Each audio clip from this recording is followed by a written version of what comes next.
Hi guys! Good morning guys! So, update ko kayo guys. Dalawa na yung baby ko dito sa bahay. At nagme-message pa yung isa. So, ganito guys. Dati nakaraan si Matuni. Tinanggal ko na yung kinakover ko dito kasi si Matuni hindi siya nag-scratch. So, since dalawa na sila, yung isa, yung bago, ini-scratch niya. So, ang pangalan ng bago guys is Moonlight. Persian siya. Tapos, inadapt ko siya guys. Kasi, si kabayan natin. Hindi niya na daw na aalagaan yung alaga niya. Tapos, mabaho na siya guys. So, hindi ko ma-imagine na kasama niya sa bahay.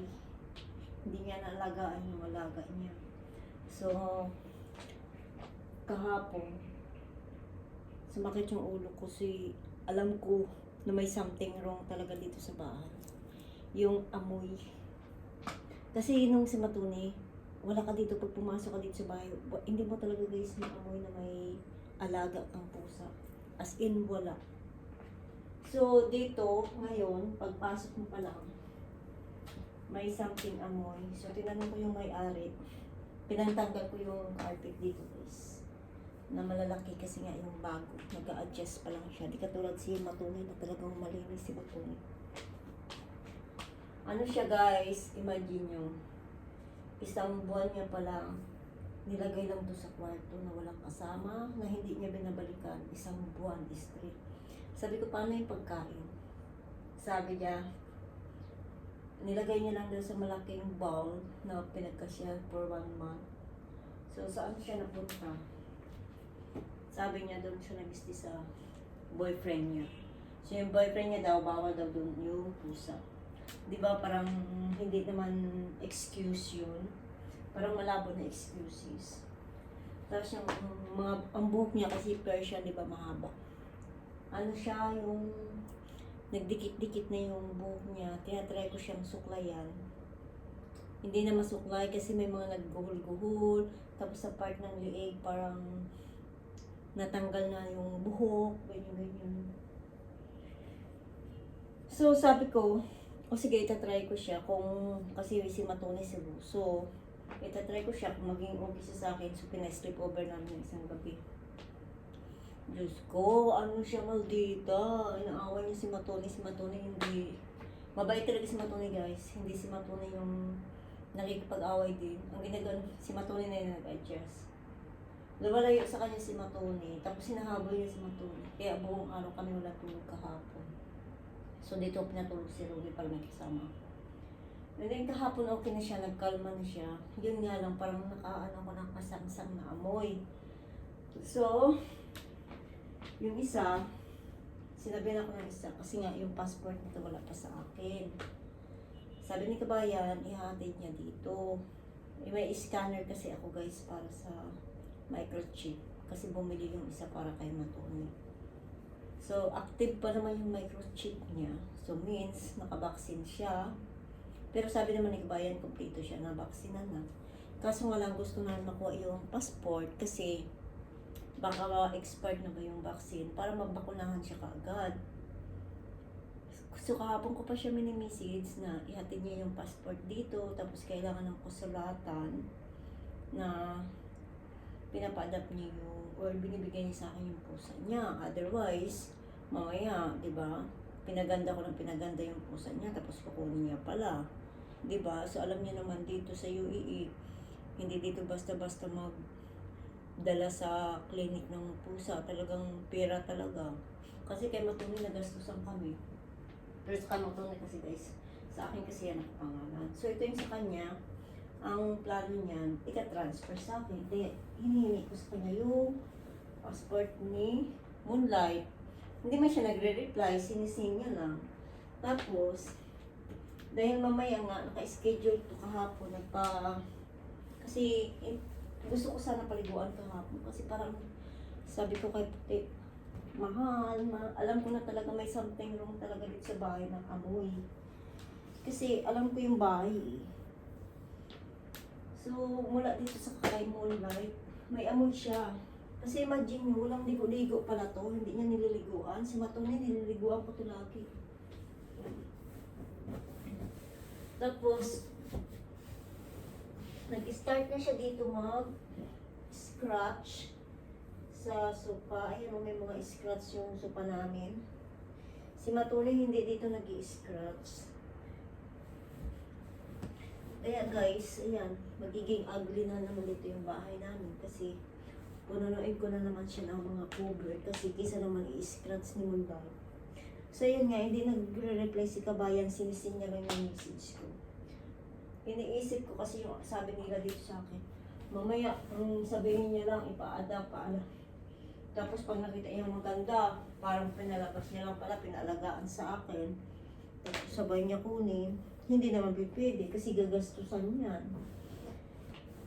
Lalo na yung isa, kagabi pa yung isa nag-aantay ng passport kasi titingnan niya. Kasi nga kailangan ma-transfer sa pangalan ko.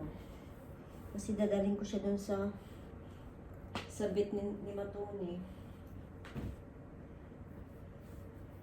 Nagmakaawa kasi sa akin ng isang araw na ate, sige na dito na lang sa iyo. Kasi maalagaan talaga siya. Tsaka, pag sa amin mapunta, kasi guys, uuwi talaga kami sa Pilipinas this year. So makakasama siya.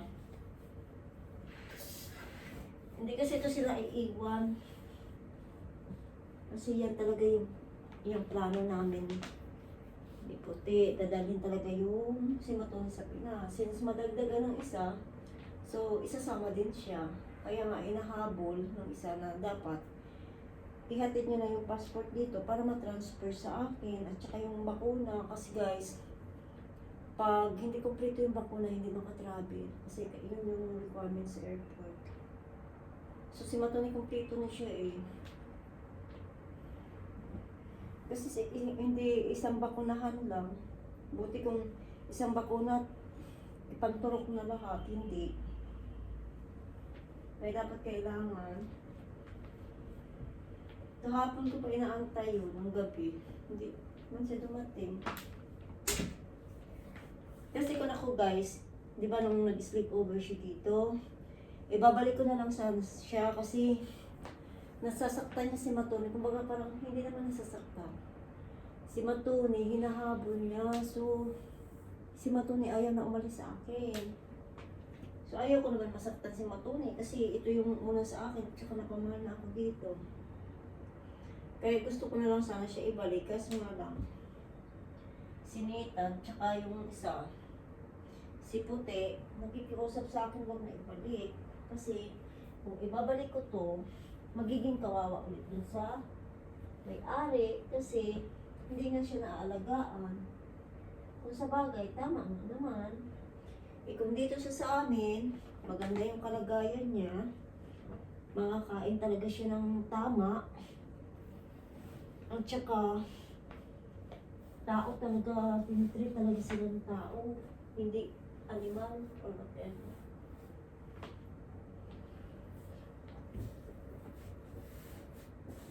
Tsaka feeling ko guys, nasasaktan pa to ang pusa kasi bakit ganito siya matapang.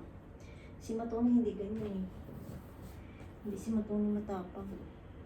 Kasi si Matone may time na nag-hit siya. Sobrang ingay. Pero hindi ko talaga siya yung napagsabihan ng masama or napalo. Hindi talaga kasi iniisip ko, inosente. Ay nako, ewan ko ba dun. Pinangkuberan ko nito guys kasi delikado. Tapos tinanggal ko yung isang carpet. Pero kahapon guys, nag-ano na siya, sweet na siya. Lumalapit na siya sa akin.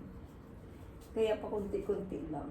So yun nga guys, mamayang hapon, mga alas 5, may tumawag kasi ako ng home service na maglinis na, magpaligo kay Moonlight. Tapos linisin yung tinga niya. Kasi kung pupunta pa kami ng clinic, ang init kasi guys. So mahirapan ako sa taxi. Kaya, pinang-cover ko na to. Home service na lang. So paliguan siya, linisin yung kuko. Ititrim yung buhok niya. Ganyan.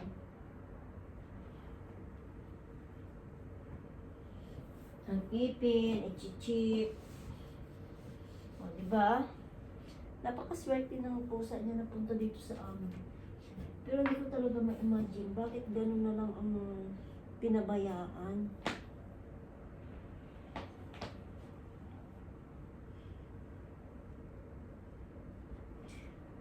Pero hindi man ako guys mag-alaga ng pusa pag hindi approve ng isa. Yung isa yung taga-approve, taga-alaga lang ako. Mahilig kasi si Potik sa pusa. Kasi mga lumakihan sila na may pusa. Kahit hanggang ngayon, may mga pusa kasi sila. Yung parents niya, may pusa pa din hanggang ngayon. Kaya, syempre yung pagpapakain. Tapos yung gastos ba sabihin, mahal dito guys. Kasi imagine nyo, yung sa pagpakapon ko lang kay Matuni, hindi pa kasali yung sa tinga ni Matuni. Ang kapon lang guys, 747. Tapos, ang laki na ng ginastos namin ito kay Matuni. Yung nagsukas siya, yung pagpabakuna pa niya, malaki siya, mahal siya. Pero, nagulat ako yung kay Kabayan. Ang bit nito ni Kabayan, mura lang pala. Ewan ko, baka depende sa clinic. So anyway guys, yung pinapulo ko. Hello! Sweet naman yung baby na yun, di ba? Opo. Sweet yan. Huwag mo awayin si Matuni. Matuni now. It's your brother. It's your little brother, Matuni. Diba? Sabi nga ni Daddy, no fighting.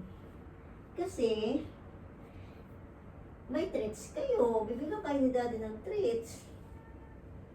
Nakikinig man siya, guys. Kahapon, nag-start siyang maglapit sa akin eh. Nagpapalambing. Siguro lang, nung doon to sa may-ari, napapagalitan ko or napipitik. E dito na ko, Diyos ko. Hindi ko ugali yung magpitik. Atuti! Good girl yan eh. Si Matuni, your brother. Dapat, maglaro lang kayong dalawa. Kasi, pag good girl at good boy, lagi may treats. Diba? Mag-buy tayo ng treats para kay Moonlight at para kay Matuni. Diba, be? Puro na tayo nito cover dito. Puro na to may mga kwan. Daw iraig na to. Si Matuni kasi hindi siya nag-i-scratch. Siya nag-i-scratch eh. Unang araw niya palang gas-gas na kagad yung supa. Alangan mo naman siya paluin. Hindi para ka lang tanga. Di ba, baby?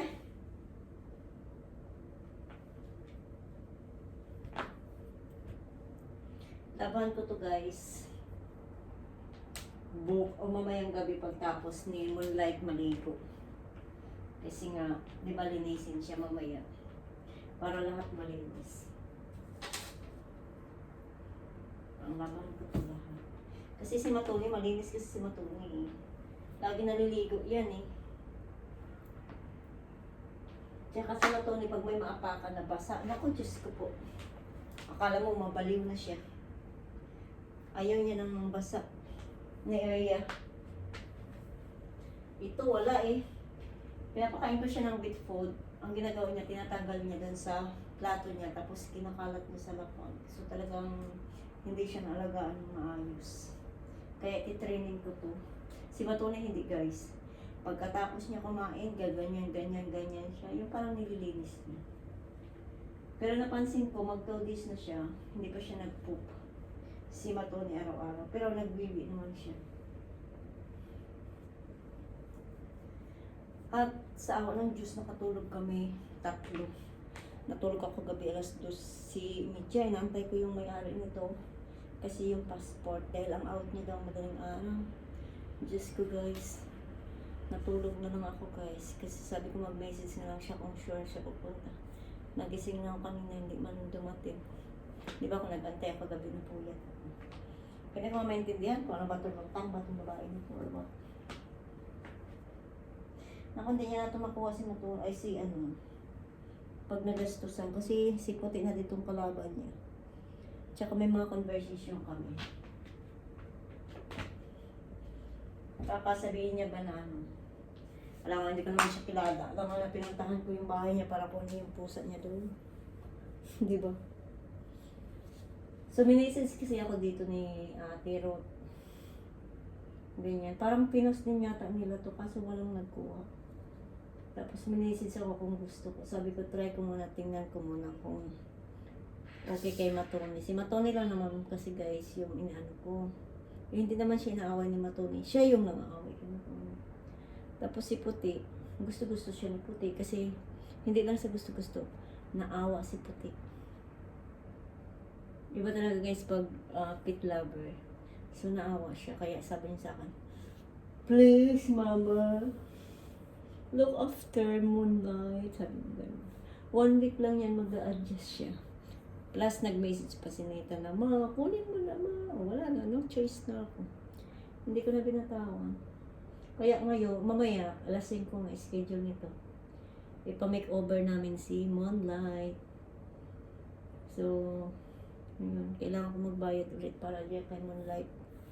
Pero sana lang, di ba? So, bye-bye muna guys kasi ako'y maglinis dahil yung mga alaga ko. May dalawa na ako ditong alakis. Pero si Matoni, wala akong problema kay Matoni. As in, sobrang bait ni Matoni guys. Pero ito mabait naman yata to. Kaso lang nanibago lang siya. Tsaka baka na-shock lang ba siya. Kasi nga, yung mga yung